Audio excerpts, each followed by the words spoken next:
I found out that I was pregnant. I had reached out to my midwife, and she had suggested looking into a late-term abortion.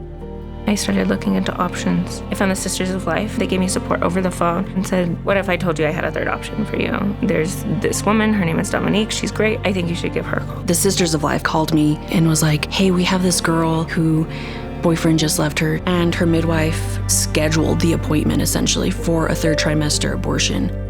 I was able to connect with Emma, and I remember she came into our Albuquerque location. I showed up and she had all kinds of stuff for me. Garbage bags, soap, shampoo, toothbrushes, toothpaste. Stuff that you never even think about needing until you have no money and no one to help you. And we just sat and talked. I feel like I was there for an hour and a half. I just talked to her forever about everything that had been going on. She just listened. She made me feel like I had a friend, which meant the world of difference to me to have someone supporting me. I remember speaking with Emma the night before the abortion appointment, asking her how she's feeling, what she's still thinking. She had her appointment, I think it was like 10:30 in the morning, and she texted me like 9 a.m. that she canceled her appointment and she wasn't gonna go through with it. Thanks to Dominique, I was able to make those decisions about my future.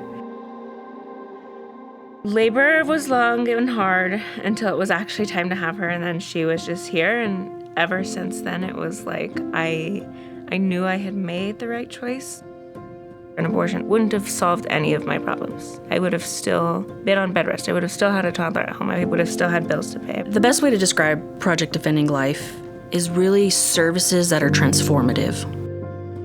To have this like continuity of care for women at their beginning of life, but especially in their early reproductive life and beyond, this continuity of care throughout parenting and motherhood that is so lacking in our community. Those moments of crisis, they need somewhere to go. And so we have to be the first line of defense in that. I think what I see about Emma, there is this selflessness that she was gonna do whatever it takes to make sure she could provide for her children and be a good mom. Even going so far as to enroll in a whole new program to become a medical assistant. I was able to do a medical assistant program certification. I'm going to be offered job placement after I take my exam. Just Albuquerque alone, last year we served close to 400 women. 76% of women that we serve are considering abortion. Of those 76% of women, 73% of them make a life choice. We understand the root cause of abortion, and at this time for women, it is a perceived need. When I confided in my midwife about what was going on, the way that she spoke to me, it made me feel like I didn't have another option. I had nothing when I met Dominique, and even, contributing financially, I was able to get my bills paid. I was able to stay on bed rest. I was able to brush my teeth. We can now be with her from pregnancy to her child is 5 years of age because of our home visiting program.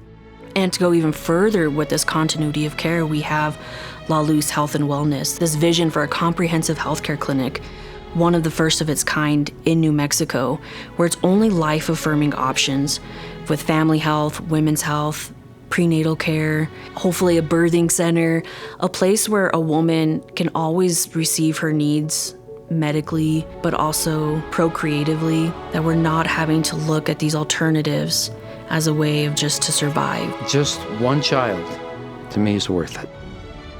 I have the space to breathe, which is what Dominique really gave me.